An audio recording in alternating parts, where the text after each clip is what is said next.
નમસ્કાર, હું રાજ. આપ જોઈ રહ્યા છો સ્પાર્ક ટુડે ન્યૂઝ. વડોદરાના આજવા રોડ વિસ્તારમાં આવેલી શ્રીહરિ ટાઉનશીપ સ્થિત ફોન બુક મોબાઈલ શોરૂમમાં તસ્કરોએ ધાડસી ચોરીને અંજામ આપ્યો છે. પ્રાથમિક માહિતી મુજબ બે તસ્કરોએ દુકાનનું શટર ઊંચું કરી અંદર પ્રવેશ કરીને 50થી વધુ મોબાઈલ ફોનની ચોરી કરી હતી. ચોરીની સમગ્ર ઘટના દુકાનમાં લગાવવામાં આવેલા સીસીટીવી કેમેરામાં કેદ થઈ છે. ફૂટેજમાં બંને શખ્સો માસ્ક પહેરી કાળા કપડામાં જોવા મળ્યા હોવાનું જાણવા મળ્યું છે. આરોપીઓ બાઇક પર આવ્યા હોવાની પ્રાથમિક શંકા વ્યક્ત કરવામાં આવી રહી છે. દુકાન માલિક સવારે જ્યારે દુકાન ખોલવા પહોંચ્યા ત્યારે આ સમગ્ર ચોરીની ઘટનાનો ભાંડો ફૂટ્યો હતો. ચોરી થયેલા મોબાઈલની કિંમત અંદાજે 50 લાખથી વધુ હોવાનું સામે આવ્યું છે. ઘટનાની જાણ થતાં પોલીસ તાત્કાલિક ઘટના સ્થળે પહોંચી હતી અને સીસીટીવી ફૂટેજના આધારે આરોપીઓની શોધખોળ કરી તેમને ઝડપી પાડવા પોલીસે તપાસનો ધમધમાટ શરૂ કર્યો છે. આજવા રોડ પર ફોન બુક આવેલું છે, જેમાં ગઈકાલ રાત્રે 2:45 લઈને 3:15ની વચ્ચે આ ઘટના થઈ છે. અમારે ત્યાંથી લગભગ 50થી વધારે ફોન ચોરી થયેલ છે, જેની તપાસ ચાલુ છે કે કયા કયા આઈએમઈ નંબર એમાં મિસિંગ છે, એનું રિપોર્ટનું પ્રોસેસ ચાલુ છે. કઈ કંપનીના મોબાઈલ હતા?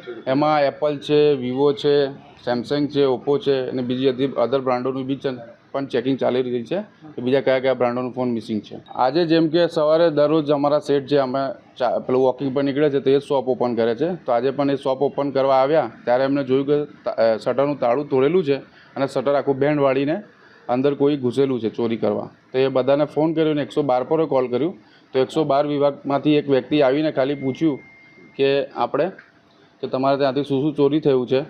તો અમે કીધું કે અમે હજુ ચેકિંગ ચાલુ છે, તો કે એમને કીધું કે તમે બાપોદાઈને FIR લખાવી દો કે તમારે ત્યાંથી શું ચોરી થયું છે. કેટલી કિંમતનો મોબાઈલ છે?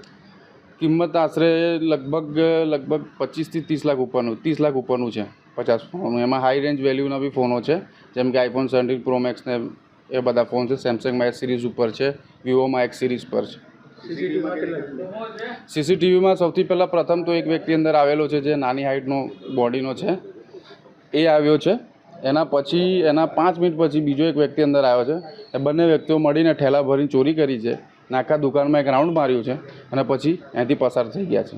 સવારે માલિકને 7:30 વાગ્યાની આજુબાજુ, 7, 7:30, પોણા 8 વાગ્યાની આજુબાજુ એમને ખબર પડી, તો એમને પોલીસને જાણ કરી. એના પછી બધા સ્ટાફોને ફોન કર્યા કે આવી રીતે ઘટના થઈ છે, સ્ટોર પર વહેલા આવો તમે. પોલીસે હજુ કઈ તપાસ ચાલુ નહીં કરી. પોલીસમાંથી ખાલી એક વ્યક્તિ આવ્યા હતા, એમને બધી પૂછપરછ કરી કે ક્યારે થયું, કેવી રીતે થયું, ને પછી એમને એવું કીધું કે તમે બાપોદાઈને FIR લખાવી દો.